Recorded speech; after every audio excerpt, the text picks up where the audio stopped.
I planned and paid for the entire family vacation. Every flight, hotel, and reservation. My suitcase was packed and waiting. Then, my parents sent a message telling me to stay home and babysit while they boarded the flight with my sister instead. I didn't argue or chase explanations. I stayed quiet, saved every detail, and stepped back. One calm decision triggered a chain reaction they never expected. And everything they took for granted started falling apart.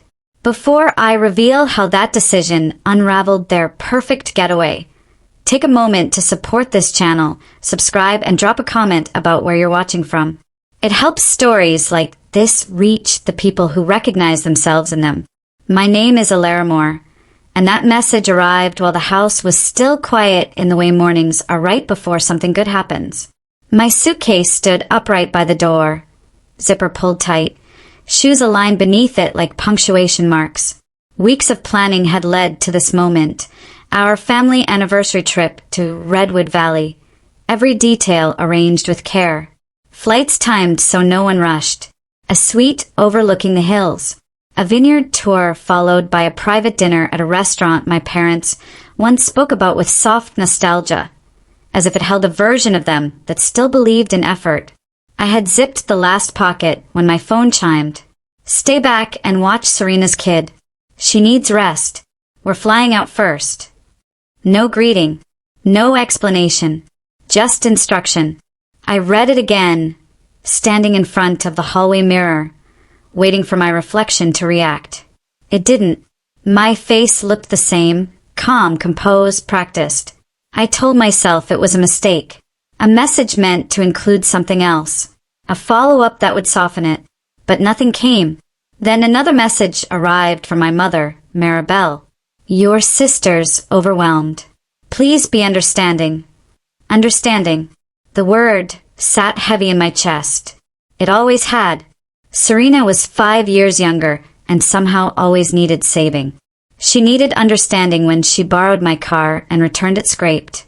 When she forgot to repay the rent money I lent her. When responsibilities bent around her like gravity, inevitably landing on me.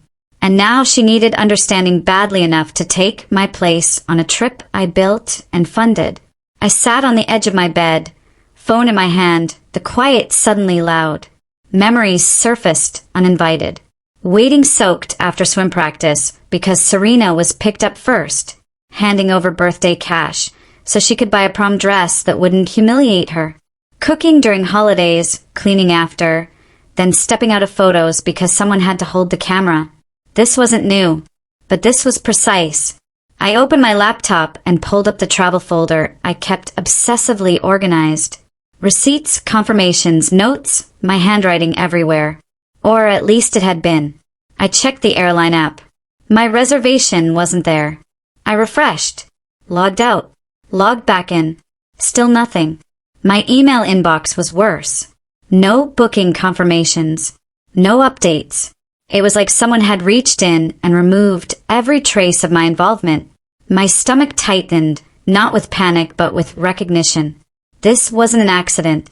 This was editing. I started taking screenshots, bank charges, old itinerary drafts, timestamps. I didn't yet know what I'd do with them. I only knew I needed proof that I hadn't imagined my own contribution. By afternoon, no one had called. No clarification. No apology wrapped in excuses. I opened social media without thinking, just to numb the quiet. That's when I saw it. Serena had posted a short video from the airport. She and Maribel clinked coffee cups, laughing, the terminal lights bright behind them. Trip prep with my favorite people, the caption read. Redwood Valley, here we come. No tag, no mention, no me. I watched the clip loop until my thumb stopped moving. 5 seconds told me everything. They hadn't forgotten me. They replaced me. I stood up slowly and walked to the kitchen, refilling my mug though I didn't want more coffee. I just needed something warm in my hands. The first text felt like a punch. That video felt like confirmation. Back at my desk, I logged into the travel platform. My username still worked. That gave me hope for exactly one breath. The dashboard was empty. No upcoming trips. No shared plans. Nothing. I checked archived reservations. There it was. Family retreat, Redwood Valley. I clicked. Group size, 3 adults. 1 child. Not 5. Every link was disabled. Access removed. I searched my email again, using every keyword I could think of. The original confirmations were gone. Then it clicked. Months earlier, Serena couldn't find the itinerary in her account. I'd sent her my login details so she could check the vineyard dates. I trusted her. I called the airline and entered the group reservation code. "We're sorry," the automated voice said. "No matching reservation found under this name." That was the moment I stopped asking how and started accepting why. The doorbell rang an hour later. A small box sat on my doorstep, neatly wrapped with a ribbon. The card read, "For Lara. With love and thanks, Mom and Serena."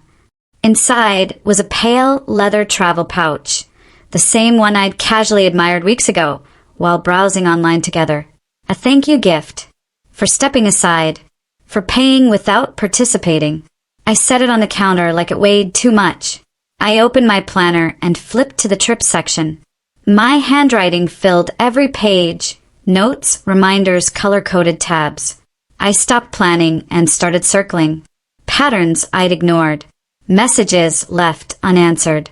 Decisions made without me. It wasn't chaos. It was strategy. My phone buzzed again. Another story from Serena. She was filming suitcases stacked in my hallway. My hallway. And there, unmistakable near the door, was my navy suitcase, the one I had packed for myself. I didn't remember sitting down, but suddenly I was wrapped in a blanket, surrounded by printed confirmations like evidence laid out before a verdict. The wine bottle I'd saved for the trip sat unopened beside me. I wasn't mourning a vacation anymore. I was watching the proof that I had been quietly removed from my own life. And I hadn't even reached the part where they expected me to smile about it. I was still sitting there when the knock came again, sharper this time and patient. Not the polite tap of a delivery driver, but the kind that assumes compliance. I opened the door without checking who it was. Part of me already knew. My mother stood there, smiling too brightly, keys dangling from her fingers. Beside her was Serena's son, Milo, clutching a worn stuffed rabbit by one ear like it was the only thing keeping him upright. His shoes were untied. His hair stuck up in strange directions. He looked exhausted. "Hey, sweetheart," Maribel said, stepping forward as if this were normal, as if she hadn't just removed me from my own life hours earlier.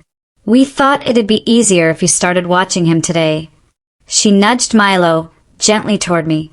"We'll Venmo you later," she added, already half turned back toward the car.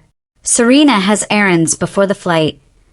Before I could speak, before my mouth could even shape a response, she waved once and walked away. The car door shut, the engine started, and then they were gone.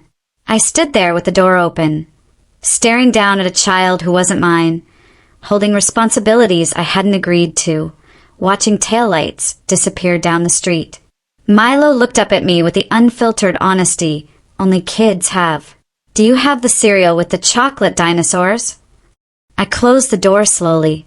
"I don't think so," I said. He frowned, already on the edge of tears. I made toast. He didn't want it.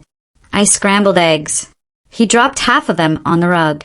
He asked for my phone to play games and cried when I said no.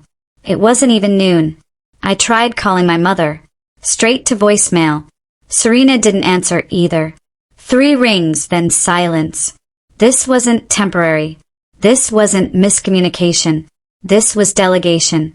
I turned on a cartoon just to buy 10 minutes of quiet and stood in the kitchen watching animated animals dance across the screen while Milo giggled. Jelly smeared on his fingers. My chest felt tight, but not from anger. From clarity. "We'll Venmo you later." That's what you say to a babysitter you barely know. Not to your daughter. Milo eventually fell asleep on the couch, drool darkening the cushion I'd cleaned that morning. I didn't move him. I sat on the hallway floor, back against the wall, phone in my lap, scrolling through photos I hadn't planned to revisit. There was the digital mock-up of the welcome card I'd designed, the vineyard sunset I'd bookmarked, the invoice for the bouquet I'd ordered with my mother's favorite flowers. All of it planned, all of it paid for, none of it mine anymore. When Milo woke, rubbing his eyes, he looked at me and said casually, "Mommy said you're our helper." Helper. The word landed harder than I expected. I nodded once. "Okay, bud. Let's get you some juice." I didn't cry. There was no release in it anymore. Later that afternoon, while Milo napped again, one sock missing, banana mashed into his palm, I checked my phone. Another story from Serena. She and Maribel were in a boutique, laughing, trying on hats. The camera panned briefly, and that's when I saw it. My overnight bag, midnight blue, scratched zipper on the left side, sitting over my mother's arm like it belonged there. I set my phone down and stared at nothing. Turns out I hadn't just been replaced. I'd been recycled. By evening, Milo was asleep again, this time curled into a blanket nest I'd built in the corner of the living room. My apartment smelled like peanut butter and exhaustion. I rinsed dishes mechanically, then dried the counter, then sat at the dining table, the only surface not covered in crayons or crumbs. I opened my laptop. At the top of my inbox was a forwarded message. Subject: dinner confirmation, booked under H. It was from Serena. I clicked the attachment. The PDF loaded slowly, like it wanted me to brace myself. A custom menu from the restaurant I'd booked weeks earlier, the one I spent hours on the phone with, adjusting options for my father's cholesterol, my mother's wine preferences, even the font on the dessert cards. At the bottom of the welcome page, printed in soft gold letters, "Dinner hosted with love by Serena H." I stared at it. No blinking. No reaction yet. Just awareness. This wasn't about being left out anymore. This was about erasure. I closed the laptop gently and walked to my filing cabinet. Inside was a blue folder labeled Trip 40th. Every receipt was there. Flights, hotel, car rental, winery tours, dinner deposit, all under my name, all charged to my card. I sat back down and logged into my credit card portal. I selected the travel card, the one I'd given them access to because I believed generosity would be met with respect. I disabled it. One click. No warning. No announcement. Then I logged into the travel portal and canceled the last remaining upgrade under my account. Redirected payment emails. Renamed every shared document with one word, archived. I didn't feel triumphant, just steady. The notifications slowed. Calendar invites disappeared. The shared playlist for the drive went quiet. I poured myself a glass of wine, not the special bottle I'd saved, just a simple one, and sat in the dim light of my apartment. Then my phone buzzed. Unknown number. I let it ring. A text followed seconds later. "Hey, it's Olivia. Mom says the card isn't working. Can you check?" I stared at the message, and for the first time all day I smiled. I woke up earlier than I needed to the next morning. Not from anxiety, from resolve. Today was supposed to be their departure day. I moved slowly, brewed coffee, watered the succulents by the window, stepped onto the balcony, and let the cool air settle against my skin. My phone stayed face down on the table. Somewhere, I imagined my mother at the airport kiosk, itinerary in hand, smile practiced and ready. Serena beside her, confident, unaware of the math she'd ignored. "I'm sorry," the attendant would say. "This reservation has been cancelled." Confusion. Cards declined. Calls made. Back in my apartment, my phone vibrated again. Missed calls. A blocked number. No voicemails. I opened my tablet instead. There it was. The audio file. Weeks earlier, during a video call, I'd muted myself while Milo played on the floor. I hadn't realized the meeting recorded in the background. I pressed play. Maribel's voice, clear as day. Let's just let her sit this one out. She's too intense anyway. Serena laughed. It'll be more fun without her micromanaging everything. I didn't flinch. I dragged the audio file into a new folder on my desktop. Added screenshots, cancellations, unauthorized charges. I titled the document Proof. I wasn't ready to send it, but I was done pretending I didn't need it. My phone buzzed again. Please call Mom, Olivia texted. She needs you to fix this. Fix this. I deleted the message. For the first time, I wasn't fixing anything. And that's when everything started breaking exactly where it should. I didn't respond to anyone that day. Not because I didn't see the messages, because I did. They stacked up quietly, like unanswered knocks on a door I'd finally locked. Olivia called twice more. A blocked number tried again. My mother left a voicemail I didn't listen to. Serena didn't reach out at all, which told me everything I needed to know about how she expected this to play out. I wasn't supposed to stop the machine. I was supposed to keep oiling it. Instead, I watched. Around mid-morning, curiosity nudged me, not enough to engage, just enough to observe. I opened Instagram, already braced for what I'd find. Serena's story was live. She stood in front of a bright glass storefront, sunglasses perched on her head, smile a little tighter than usual.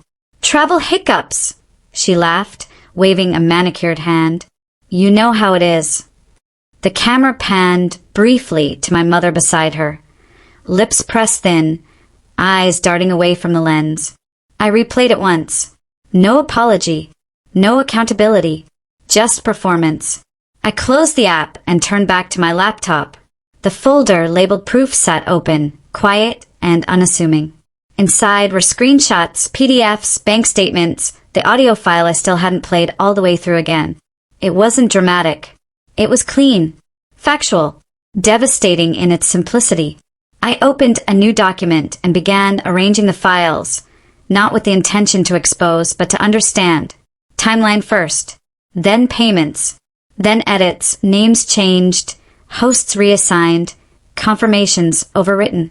Each action stacked, neatly on top of the last. This wasn't a misunderstanding. It was orchestration. By noon, a new email landed in my inbox. Subject, Final Redwood Valley Schedule for printing.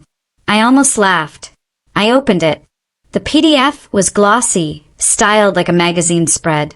Warm golden tones. Stock photos of vineyards and sunlit terraces. On the cover, in elegant script, a family retreat planned with love by Serena.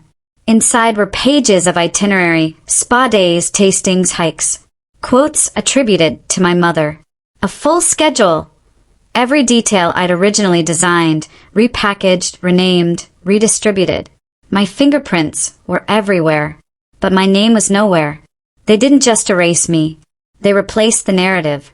I closed the file and leaned back in my chair, staring at the ceiling. I wasn't angry anymore. Anger would have been easier. This was colder, sharper, the kind of clarity that arrives when grief finishes teaching you something important. The doorbell rang just after 1. I didn't expect it. I hadn't ordered anything. For a brief second, I wondered if it was them, but no. They weren't brave enough for that. It was a courier. He handed me an envelope, thicker than usual. No return address, just my name written carefully on the front. Inside was a printed itinerary, the same one from the PDF, along with a handwritten note from my mother. We didn't mean for things to get complicated. Families compromise. You'll understand someday. I stared at the note until the words blurred. Compromise. I folded it once. Then again. Then slid it into the proof folder. That afternoon passed in strange calm. Milo woke up cranky and hungry. I fed him, cleaned up, read him a book. None of this was his fault. He didn't know he was a pawn. He just knew he was tired and wanted comfort. When Serena finally texted, it was short. Hey, can you keep him overnight? Flights got delayed. No apology. No explanation. Just assumption. I looked at the message for a long time. Then I typed, I can keep him until 7. After that, you'll need to make other arrangements. 3 dots appeared. disappeared, appeared again. Seriously? This is really bad timing. I didn't reply. At 6:45, my mother arrived, breathless and irritated, Milo bundled against her chest. She didn't meet my eyes as she handed me his backpack. "You could have been more flexible," she said flatly. "We're under a lot of stress." I took the bag. "So am I." She paused, clearly not expecting that. Then she sighed long and theatrical. "We'll talk later." She left without another word. When the apartment finally went quiet again, I sat on the couch and let the silence settle. It didn't feel heavy anymore. It felt earned. That night, I opened the audio file again. Let it play all the way through. There were other moments I'd forgotten. Comments about how I overdo things. How I make everything about control. How it would be nice to just enjoy something without her organizing it. I listened without flinching. Then I exported the clip, trimmed only the parts where I spoke, leaving their voices untouched. Truth didn't need editing. I added it to the folder. By morning, my phone was quiet. No calls. No texts. I checked social media out of habit and found something interesting. My mother's Facebook post from the vineyard. The one captioned "grateful for family" had a new comment. "Didn't Alara plan this whole trip?" It was from someone I hadn't spoken to in years. An old family friend. Not confrontational. Just curious. I smiled. Within minutes, more comments appeared. Questions. Gentle confusion. Someone else chimed in. "Yeah, I remember her talking about this months ago." The caption changed. The comments didn't. I didn't engage. I didn't like or respond or clarify. I just watched. An hour later, my phone rang. My father. I let it go to voicemail. He called again. I answered on the third ring. "You didn't have to embarrass your mother," he said, skipping hello entirely. "I didn't embarrass her," I replied calmly. I stopped covering. Silence. "This is getting out of hand," he muttered. "No," I said. "This is what happens when people rewrite a story and forget the receipts." I hung up. That evening, messages trickled in from extended family. Some apologetic, some confused, some quietly validating things they'd noticed but never named. One message stood out. "I always knew you were the one holding everything together. I'm sorry it took this to see it." I didn't reply. I wasn't holding anything together anymore. Before bed, I opened my banking app and noticed a charge that hadn't been there earlier. Spa services. Time-stamped during the hours I'd been watching Milo smear crayons into my rug. I called the bank. Filed a fraud claim. Didn't hesitate. I went to sleep lighter than I had in weeks. Not because things were resolved, but because they were no longer mine to fix. I woke to sunlight spilling across the floor, bright and unbothered, the kind that usually made me feel behind. That morning it didn't. My phone lay face down on the nightstand, deliberately untouched. For the first time in years, no part of me felt obligated to check it immediately, to scan for emergencies that weren't really emergencies, to anticipate someone else's needs before my own. I made coffee slowly, let it brew all the way through instead of rushing it. Ate toast standing at the counter, listening to the quiet hum of the refrigerator and the distant sound of traffic starting up for the day. Life moving forward without asking for permission. When I finally flipped my phone over, there were no missed calls. No texts. The silence wasn't ominous anymore. It was strategic. I opened my laptop and stared at the folder labeled proof. It had grown heavier overnight, not in size but in meaning. This wasn't about retaliation. It wasn't even about justice in the dramatic sense. It was about reality. About the version of events that existed whether anyone wanted to acknowledge it or not. I created a new document and titled it Expense Breakdown. Redwood Valley. No commentary. No emotion. Just numbers, dates, and receipts. Flight charges. Hotel suite. Rental car. Vineyard tastings. Dinner deposits. Spa charges that weren't authorized. I itemized everything with the same care I'd used when planning the trip itself. This was familiar territory. Logistics had always been my strength. As I worked, a memory surfaced uninvited. My mother once telling a neighbor, "Alara's just good at this kind of thing. It's easier if she handles it." I used to take that as praise. Now I recognized it as outsourcing. By mid-morning, the document was complete. I saved it as a PDF and sat back, staring at the file name. My finger hovered over the trackpad. I didn't send it yet. Instead, I opened a new email draft. Attached is the breakdown of expenses for the Redwood Valley trip. Since I am no longer included, the responsibility has shifted accordingly. That was it. No greeting. No sign-off. No explanation. I added the recipients, my mother, Serena, my father. Then, after a pause, I added the BCC line. 2 aunts, a cousin who worked in finance, and a family friend who never missed an opportunity to comment, "So blessed," under every curated photo my mother posted. Transparency didn't need an audience, but it helped. I hit send. The sound of the email leaving felt heavier than it should have, like a door closing somewhere far away. I didn't feel satisfaction. I felt alignment. Less than 15 minutes later, my phone buzzed. "Serena, you didn't have to involve everyone." I stared at the message, then locked the screen. Another buzz. My mother. This was unnecessary and humiliating. I didn't reply. Then my father. "Call us. Now." I turned the phone face down again. Silence returned, thicker this time, charged. An hour later, curiosity tugged at me, not enough to engage, just to observe. I opened social media. My mother's most recent post was gone. Not edited. Deleted. Serena's account was private. Interesting. I closed the apps and stood, stretching, feeling a strange lightness in my body. The apartment felt different now. Less like a waiting room. More like a space that belonged to me again. That afternoon I cleaned. Not the frantic, stressed kind of cleaning I usually did before guests arrived or after someone left a mess behind. This was deliberate. Slow. I cleared the counter. Threw out expired condiments. Wiped down shelves I hadn't touched in months. When I opened the fridge, I saw the fancy cheeses I'd bought for the trip's welcome board. I stared at them for a moment, then wrapped them up and placed them in a donation bag along with unopened juice boxes and snacks meant for Milo. I wasn't stalking a life that wasn't mine anymore. On the fridge door, held by a magnet, was a photo from years ago, our last full family Christmas. I'd kept it there like proof that things were once different, that there was something worth salvaging. I peeled it off, didn't linger, dropped it in the trash. I didn't feel sadness. I felt clarity. My phone buzzed again. A voicemail this time. I listened.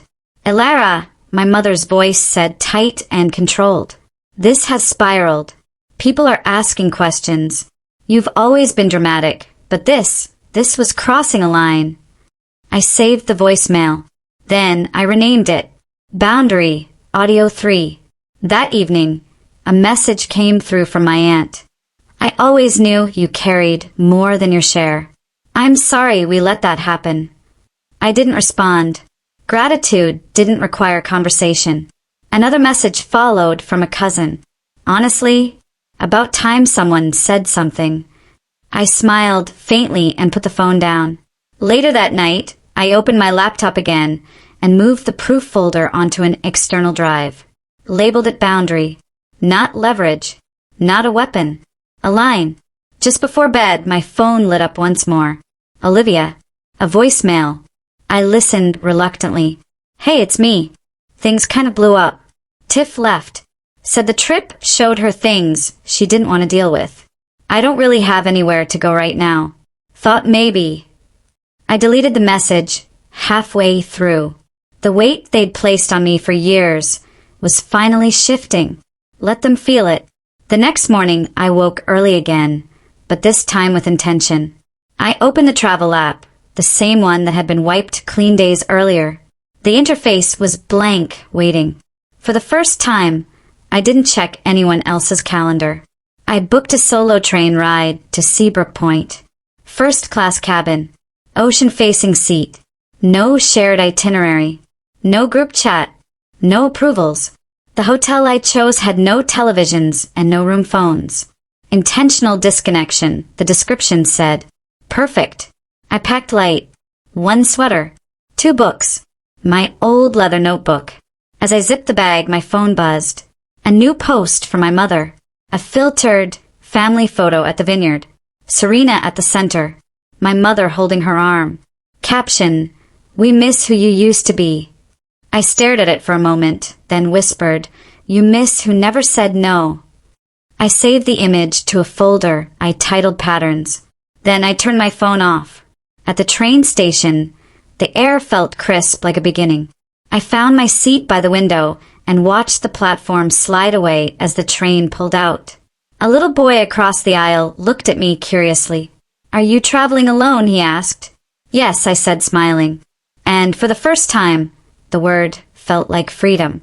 The ocean appeared slowly, like it had been waiting for me to notice it. By the time the train curved along the coastline toward Seabrook Point, the water stretched wide and indifferent beyond the window, blue, steady, unconcerned with family drama or rewritten narratives. I pressed my forehead lightly against the glass and let myself breathe.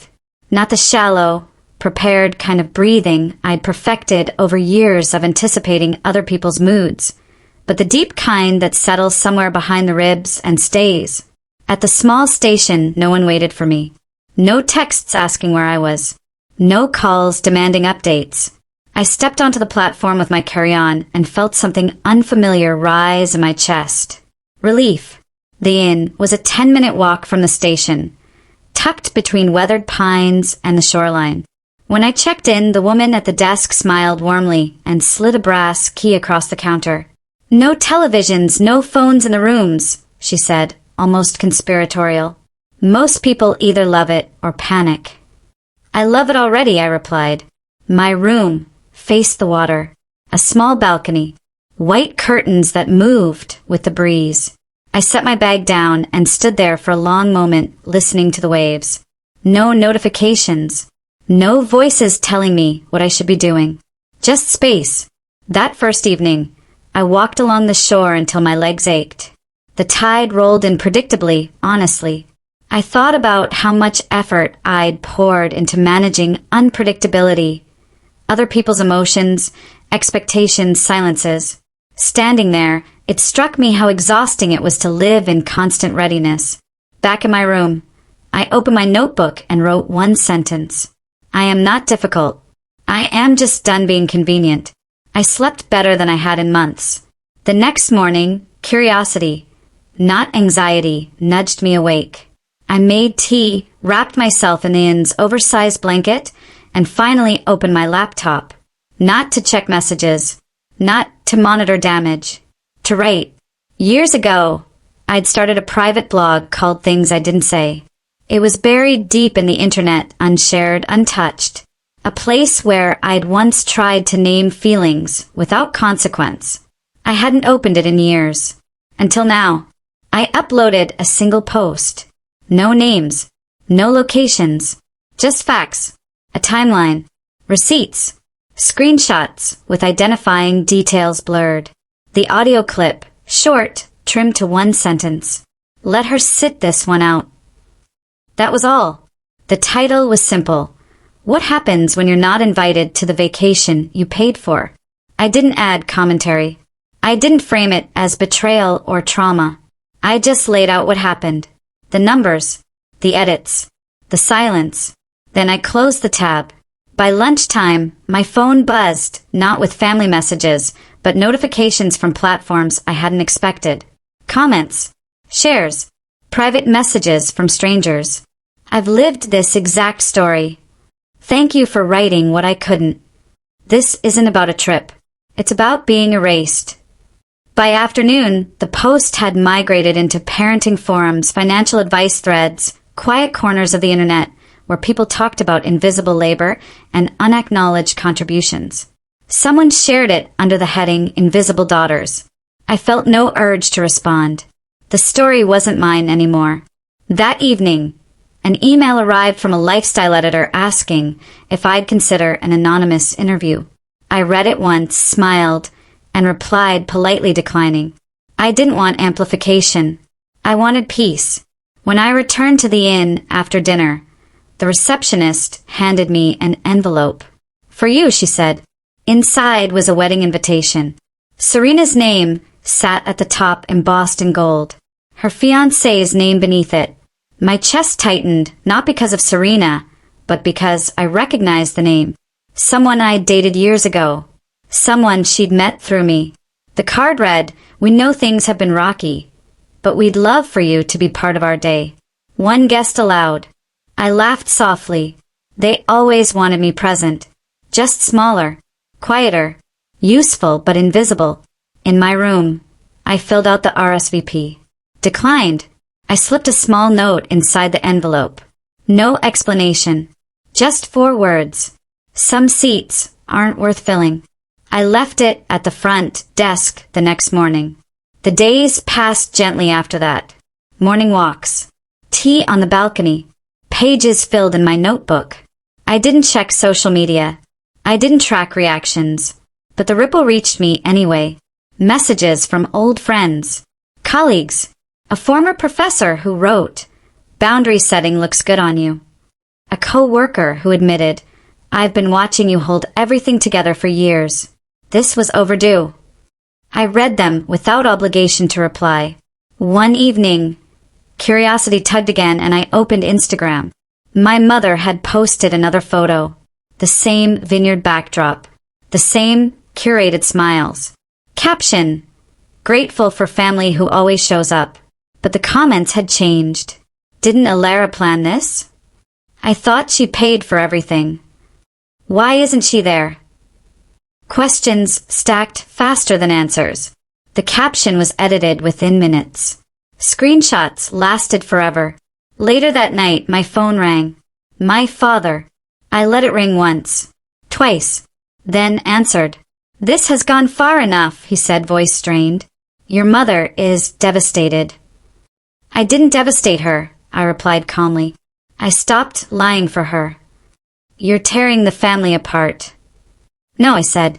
I stopped holding it together alone. Silence. Then he sighed. "You've changed." "Yes," I agreed. "That's the point." I ended the call.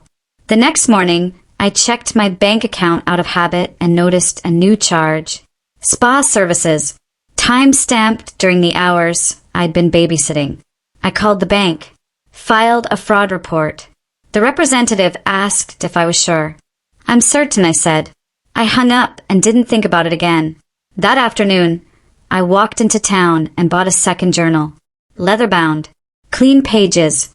On the first page I wrote, "The family we choose." Then, for the first time, I began outlining something new. Not a story of loss, but a guide. About boundaries. About quiet exits. About what happens when you stop explaining yourself to people committed to misunderstanding you. Back at the inn, I packed my bag slowly.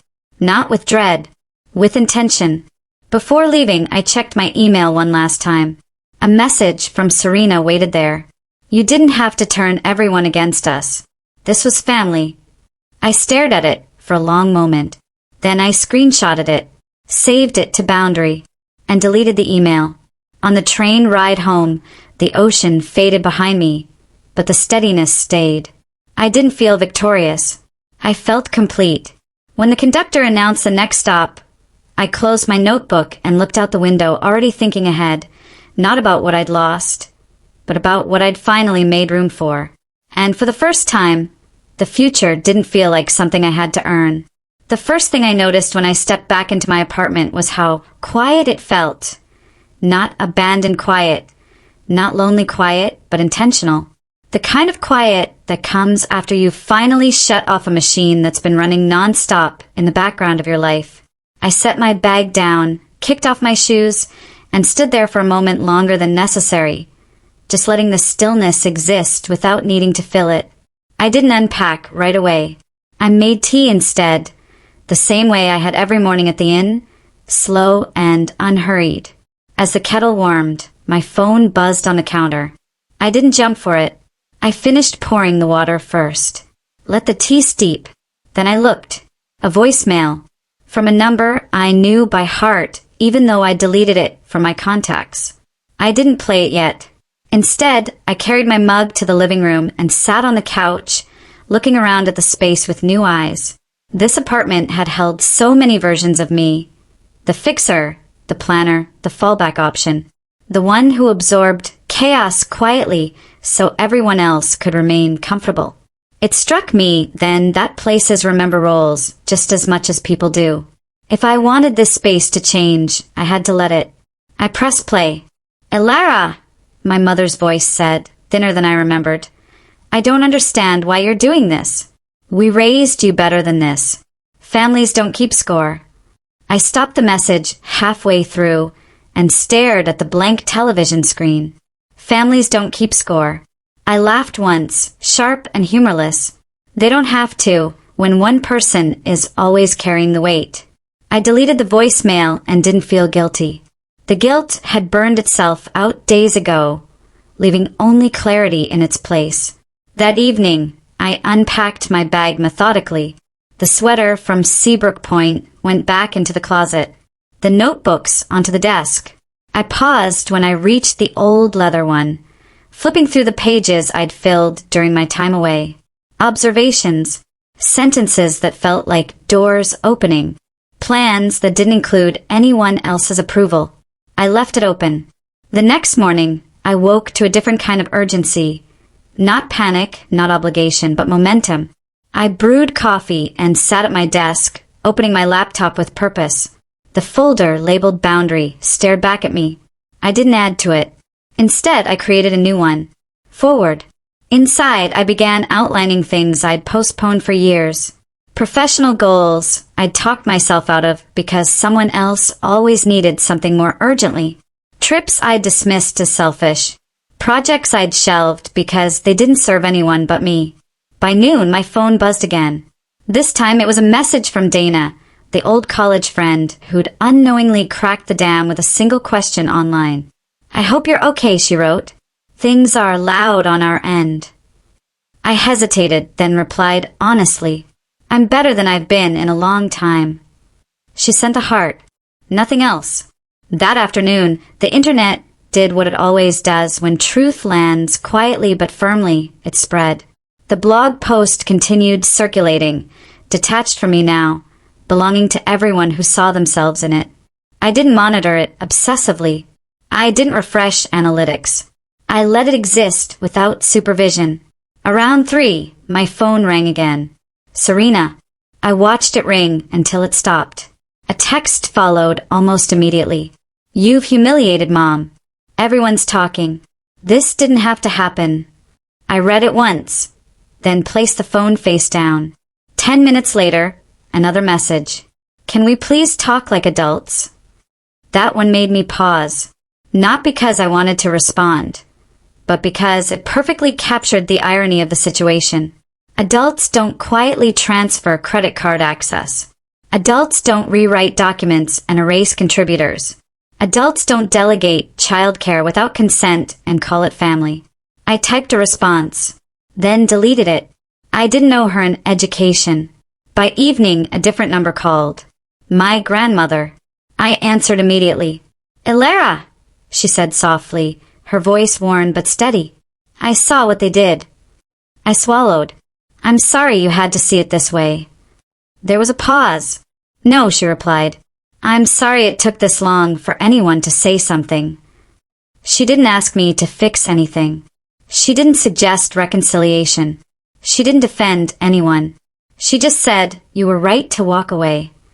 When the call ended, I sat there for a long time, letting that single sentence settle. Validation didn't erase the past, but it reframed it. I wasn't imagining things. I never had been. That night I slept deeply.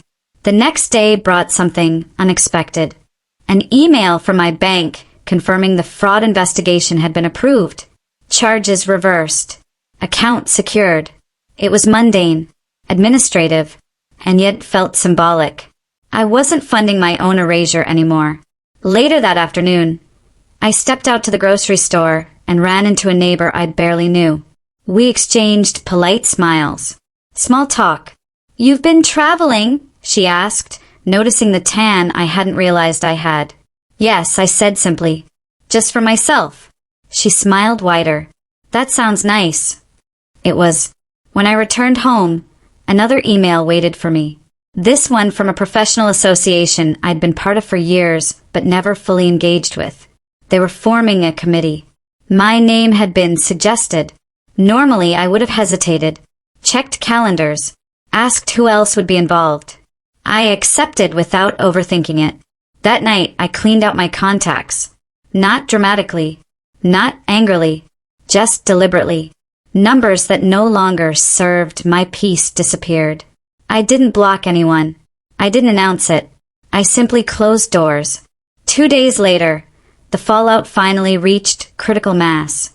A family group chat reappeared, minus me. I knew because Dana sent me a screenshot, unprompted. "They removed you," she wrote. "I thought you should know." I stared at the image, then typed back, "I already left." And I had. That same evening, another voicemail arrived. Olivia again. "Ilara," he said, voice tired, brittle. "Things are falling apart. Serena and Mom aren't speaking. Dad's furious. Tiff left for good. I don't know what to do." I listened all the way through this time. When it ended, I sat quietly, phone still pressed to my ear. Then I deleted it. Not because I didn't care, because caring didn't mean carrying. The weekend arrived gently. I filled it with ordinary things, laundry, cooking, long walks without headphones. I reorganized my bookshelf, moving titles that had shaped me forward into easy reach. On Sunday morning, I opened my journal and wrote something I hadn't allowed myself to believe before. I am not responsible for other people's refusal to be accountable. That afternoon, my mother posted again. Another filtered photo. Another carefully worded caption. This time, the comments were turned off. I didn't react. I didn't screenshot it. I didn't save it. Some patterns no longer deserved documentation. That night, as I prepared for bed, my phone buzzed one last time. A text from Serena. "Are you really okay losing your family over this?" I stared at the words, then typed slowly, carefully. "I didn't lose my family," I wrote. "I stopped losing myself." I hit send. Then I turned the phone off. As I lay in bed, staring at the ceiling, I felt something unfamiliar but welcome settle into place. Not closure. Freedom. And somewhere in the quiet, I knew this wasn't the end of the story, but it was the point where it finally became mine. The days that followed were quieter on the surface, but underneath, everything was still shifting. It started subtly. An email from work asking if I'd be interested in leading a new initiative, something I'd quietly qualified for years ago but never pursued because the timing was always bad for the family. I said yes before my brain could negotiate it away. A friend invited me to dinner without assuming I'd cancel. I didn't. I went. I laughed more than I expected to. No one needed me to manage anything. No one handed me a problem disguised as affection. And then, inevitably, the past knocked again. It came in the form of a letter. Not an email. Not a text. An actual envelope slipped under my door one afternoon when I returned from a long walk. My mother's handwriting was unmistakable. Tight, careful, deliberate. The kind of handwriting that always looked calm even when the person wasn't. I didn't open it right away. I set it on the counter and made myself a sandwich. Ate it slowly. Cleaned the plate. Only then did I pick up the envelope and slide my finger under the flap. The letter was 3 pages long. It began the way all her apologies did. Not with accountability, but with context. How hard things had been for her. How much pressure she'd been under.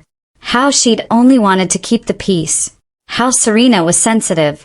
How families had roles, and how I'd always been so capable, so reliable, so strong. "You've always been the one who could handle things," she wrote. There it was again, the compliment that doubled as a sentence. She admitted, vaguely, that perhaps things had gone too far. That maybe they should have talked to me. That maybe my feelings had been hurt. Hurt. Not erased. Not exploited. Hurt. The last page asked if we could reset. Start fresh. Move forward. No mention of the money. No mention of the credit card. No mention of the edits, the lies, the quiet theft. Just a request to return to the version of me that made everything easier. I folded the letter and placed it in the drawer where I kept old instruction manuals and expired warranties. Things that no longer applied but were too specific to throw away without thought.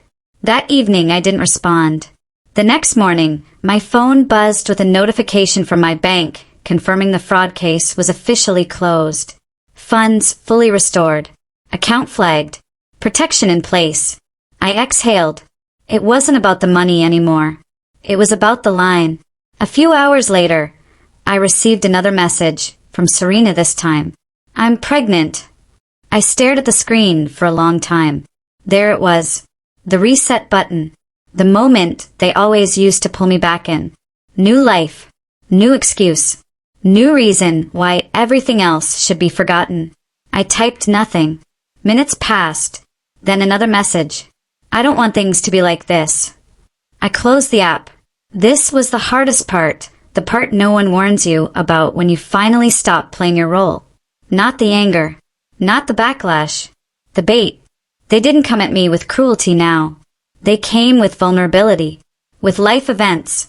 With soft language designed to remind me of who I used to be to them. The one who showed up no matter what. That night, I went to bed early and slept restlessly. Dreams came in fragments, airports, suitcases, voices calling my name from behind glass. When I woke, my chest felt tight, but my resolve was still there. I wrote in my journal that morning. Boundaries don't stop people from trying. They stop you from answering. The blog post continued to ripple outward in ways I didn't anticipate. A podcast reached out. I declined. A therapist asked if she could share it with her clients. I said yes. Someone sent me a message that simply read, I called my sister today because of you. That one stayed with me. A week later, my father showed up at my door. No warning. No call. I saw him through the peephole, standing stiffly in the hallway, hands in his coat pockets, looking older than I remembered.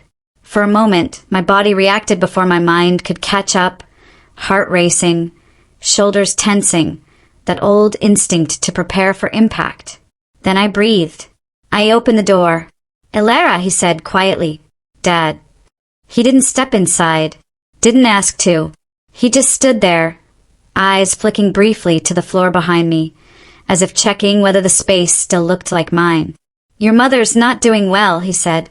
I nodded once. I'm sorry to hear that. He frowned, clearly expecting something else. This situation has been very hard on her. I believe that, I replied. Silence stretched between us. She feels like she's lost you. I met his gaze, steadily. She lost access, not me. That landed harder than I intended, but I didn't soften it. He sighed. You always take things to extremes. No, I said calmly. I take them to their conclusion. Another pause. Then, quietly, Serena didn't mean for it to happen like that. I felt something close to amusement flicker in my chest. It didn't happen. It was done. He rubbed his temple. Families forgive. Families also stop repeating harm, I said. I'm open to that. He looked at me for a long moment, searching for the version of me that would bend. When he didn't find her, his shoulders slumped slightly. We're not asking for money, he said finally. I know, I replied. That surprised him. I'm asking for accountability, I continued. Without it, there's nothing to repair. He nodded slowly, as if filing the words away for later, then stepped back. We'll talk again, he said, not quite a question. Maybe, I replied. When the door closed, I leaned against it for a moment, then laughed softly to myself. Not from humor, from relief. I hadn't defended. I hadn't justified. I hadn't explained. I had just stated reality. That weekend, I attended a small gathering with coworkers. Nothing fancy, just food and conversation. Someone asked about my family. I answered honestly but briefly. I'm taking space. No one pushed. No one asked for details. The world didn't collapse because I didn't provide them. On Sunday evening, I received a message from Olivia. I think I finally get it, he wrote. They always leaned on you. I just never noticed because you never complained. I stared at the screen. That's part of the problem, I replied. Silence can look like consent. He didn't respond. The following week, Serena announced her pregnancy publicly. The post was glowing, emotional, full of supportive comments. My mother shared it within minutes. I didn't like it. I didn't comment. I didn't feel obligated to perform joy. Instead, I took myself out to dinner. Alone. A small restaurant I'd always wanted to try, but never prioritized. I ordered what I wanted. Dessert too. When the waiter asked if I was celebrating something, I said yes. What? He asked, smiling. Clarity, I replied. That night, I sat on my balcony with a blanket and watched the city lights blink on one by one. Somewhere below, people laughed. Cars passed. Life moved. My phone buzzed once more. A message from my mother. I don't recognize you anymore. I read it slowly, then typed back. That's because you never really saw me. I didn't wait for a response. I blocked the number. Not in anger. In finality. I didn't block Serena. I didn't block my father. I left the door open just wide enough for accountability to walk through if it ever chose to. But I stopped standing in the doorway. That was the shift. The next morning, I woke up without dread, without anticipation of conflict, without the subtle hum of emotional labor waiting for assignment. I made coffee, opened my laptop, continued building a life that no longer required permission. And for the first time, I understood something I'd heard but never felt before. Walking away isn't weakness. It's self-respect practiced daily. And this time, I wasn't walking back. The quiet that followed blocking my mother didn't feel dramatic. It felt clean. No rush of guilt. No spike of adrenaline. Just a steady calm, like finally setting down a weight you forgot you were carrying because you'd held it for so long. I half expected something to happen immediately. An angry call from another number, a message from a relative sent on someone else's behalf, but nothing came. That silence lasted 3 full days. On the 4th, the consequences began to ripple in ways I hadn't predicted. It started at work. A colleague stopped by my desk with a hesitant smile. Hey, I hope this isn't weird, but I read something online that sounded a lot like you. I didn't pretend not to know what she meant. Did it resonate? She nodded slowly, more than I was ready for. That became a pattern. People didn't ask for details. They didn't pry. They simply acknowledged something had shifted, that I had named something many of them carried quietly. Invisible labor. Family roles that never came with consent. The expectation that being capable meant being endlessly available. I didn't become outspoken. I didn't become an advocate. I just stopped minimizing. Meanwhile, the family system I'd stepped out of began doing what all unstable systems do when the stabilizer leaves, it buckled. Dana sent updates occasionally, not gossip, just facts. My parents arguing openly for the first time in years. Serena overwhelmed again, this time without anyone quietly absorbing the overflow. Olivia pulling back, exhausted. The pregnancy announcement had created a brief illusion of unity, but without me smoothing the edges, cracks showed fast. I didn't feel satisfaction. I felt distance. One afternoon, nearly 2 weeks after Seabrook Point, my grandmother called again. I don't want to meddle, she said gently, but I think you should know. Your mother has been telling people you've changed because of stress, that you're confused. I closed my eyes. Thank you for telling me. She doesn't understand why you won't just talk, Grandma added. I told her talking isn't the same as listening. That night, I sat at my desk and reread my own writing. Not the blog posts, the journal entries. The sentences I'd scribbled when no one was watching. They told a story that was quieter than betrayal but deeper than anger. A story about someone who had finally stopped asking to be chosen. The next message came from Serena, late at night. "I didn't think it would go this far," she wrote. I stared at the screen, fingers hovering. Then I typed. It went exactly as far as it needed to. 3 dots appeared, disappeared, reappeared. "I'm scared," she finally sent. I considered that carefully. Fear had always been Serena's currency. It bought her patience, bought her forgiveness, bought her exemption from accountability. "I believe you," I replied, "but fear isn't the same as responsibility." She didn't respond. Days passed, weeks. The blog post continued to circulate quietly. It was shared in therapy groups, financial literacy spaces, family systems forums. People didn't argue about it. They recognized themselves in it. That recognition did more than outrage ever could. I received one message that stopped me cold. "I sent your post to my parents," a stranger wrote. They didn't respond, but I finally stopped waiting for them to. That was when I realized something important. I hadn't just walked away from my family. I had walked toward myself. And others were following, not me, but the permission my silence gave them. One evening, my phone rang from an unfamiliar number. I let it go to voicemail. It was my father. "Elara," he said, voice low, tired. "Your mother isn't coping well. She's blaming everyone. She's blaming you most of all. But she's also asking questions she's never asked before." I listened to the entire message without interruption. "I don't know if that matters," he finished, "but I thought you should know." I didn't call back. Instead, I opened my notebook and wrote, "Growth doesn't always look like apology. Sometimes it looks like discomfort." A week later, another letter arrived.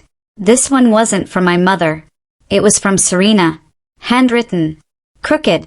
Nervous. She didn't apologize. Not directly. She didn't excuse herself either. She wrote about feeling exposed for the first time. About realizing how much had been handled quietly for her. About not knowing how to fix things without someone stepping in. "I don't know who I am without you catching me," she wrote. "And that scares me." I read the letter twice. Then I placed it next to my mother's letter in the drawer. Not as a comparison, as a record. One was about restoring comfort. The other was about confronting absence. That difference mattered. I didn't reply. Not yet. In the weeks that followed, my life continued expanding in small but meaningful ways. I led the committee I'd joined. I pitched an idea I'd shelved for years. I booked another solo trip. Shorter this time, closer to home. I said no without apology. I said yes without justification. One afternoon, while cleaning out my email inbox, I found an old thread from years ago. A message I'd sent to my mother asking if she'd prefer red or white wine for a dinner I was hosting. No reply. Not then. Not ever. I deleted the thread. That night, my father sent a text. "She wants to talk. Not to fix things. To listen." I didn't respond immediately. I slept on it. In the morning, I replied with one sentence. "Listening requires accountability." There was no immediate answer. 2 days later, a final message arrived. "I understand," my father wrote. "She doesn't, but I do." I stared at the screen, then typed back, "That's enough for now." And it was. The last shift came quietly, the way real endings often do. I was walking home from work when I realized I hadn't thought about the trip, the receipts, the erasure, or the betrayal all day. Not once. My mind had been occupied with plans that belonged entirely to me. At home, I poured a glass of wine and stood by the window, watching the city settle into night. My phone buzzed with a notification from the blog. Another comment, another story echoing mine. I didn't open it. Instead, I closed my laptop, turned off the lights, and sat in the dark for a moment, breathing. Somewhere along the way, the need to be understood had faded. I didn't need validation anymore. I had truth, and boundaries, and something I'd never had before. A future that didn't require me to disappear to exist. The morning it finally felt finished didn't arrive with fireworks or confrontation. It came quietly, the way real endings usually do, without witnesses, without applause, without anyone demanding I explain myself. I woke up before my alarm, sunlight filtering through the curtains in a way that felt ordinary and new at the same time. My phone lay on the nightstand where I'd left it the night before. No buzzing, no notifications, no sense of urgency tugging at my chest. For the first time in a long time, my day belonged to me before anyone else had a chance to claim it. I made coffee and stood by the window watching the city wake up. People walked their dogs. A delivery truck double-parked. Somewhere down the block, someone laughed too loudly. Life moved on without pausing to ask if I was okay, and I realized I finally was. On my desk, the boundary folder sat untouched. I hadn't opened it in weeks. Not because I was avoiding it, but because I no longer needed it. Proof serves a purpose until it doesn't. Once truth settles into your bones, documentation becomes optional. I didn't delete the folder. I didn't archive it either. Some things don't need to be revisited, but they deserve to exist. Later that morning, my phone buzzed once. A text from Serena. I had my first appointment today. Everything's fine. I just wanted you to know. I read it slowly. No apology. No manipulation. No request. Just information. For the first time, it felt neutral. I typed back one sentence. I'm glad you're healthy. Nothing more. Nothing less. She replied with a single word. Thanks. That was it. No spiral. No reopening of wounds. No sudden pullback into orbit. Just an exchange that didn't ask me to shrink or rescue or absorb. I set the phone down and felt something click into place. This was what it meant to step out of a role without burning the stage behind you. That afternoon, I met Dana for lunch. We sat at a small cafe, sunlight bouncing off the tables between us. She watched me carefully for a moment before smiling. You look lighter, she said. I am, I replied. She hesitated. Do you ever miss them? I thought about it honestly. I miss who I thought we were, I said. I don't miss who I had to be to keep it going. She nodded like she understood that perfectly. After lunch, I walked home instead of taking the train. I passed the bookstore I'd visited weeks earlier and stepped inside on impulse. The smell of paper and old wood felt grounding. I bought another journal, not because I needed it, but because I wanted it. Choice feels different when it's yours. That evening, an email arrived from my father. Subject line, just so you know. Inside, only a few lines. Your mother has started therapy. She doesn't fully understand yet, but she's asking different questions. I don't know where it leads. I wanted you to hear it from me, not anyone else. I read it twice. I didn't feel relief. I didn't feel vindication. I didn't feel hope. I felt peace. Because whatever happened next was no longer my responsibility to guide, manage, or correct. I replied with 3 words. I'm glad she is. No invitation. No reopening. No conditions. That boundary held. Days passed, then weeks. The blog post continued to live its own life. People found it, shared it, healed beside it. I stopped checking entirely. I didn't need to witness the impact for it to matter. My own life grew quieter, but fuller. I traveled again. This time with friends who didn't expect me to organize everything.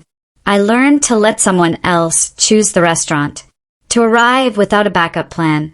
To trust that joy didn't need my supervision. At work, I led meetings without shrinking. I spoke when I had something to say. I stopped softening my voice to make others comfortable. One afternoon, while cleaning out a drawer, I found the pale leather travel pouch, the thank you gift that had once felt like a slap. I turned it over in my hands. Then I donated it, not out of bitterness, out of closure. It didn't belong to this version of me. That night, I sat on my balcony wrapped in a blanket, city lights blinking below. My phone buzzed with a notification I didn't rush to check. When I finally looked, it was a message from a stranger. I read your story months ago. I just wanted to say, I left my own family system because of it. I'm okay now. Thank you. I stared at the screen for a long moment. Then I smiled, because that was the ending I never knew I needed. Not applause. Not apologies. Not reconciliation wrapped in excuses. Just freedom, quiet, earned and intact. I closed my eyes and breathed in the night air. They once took a trip I planned and tried to erase me from it.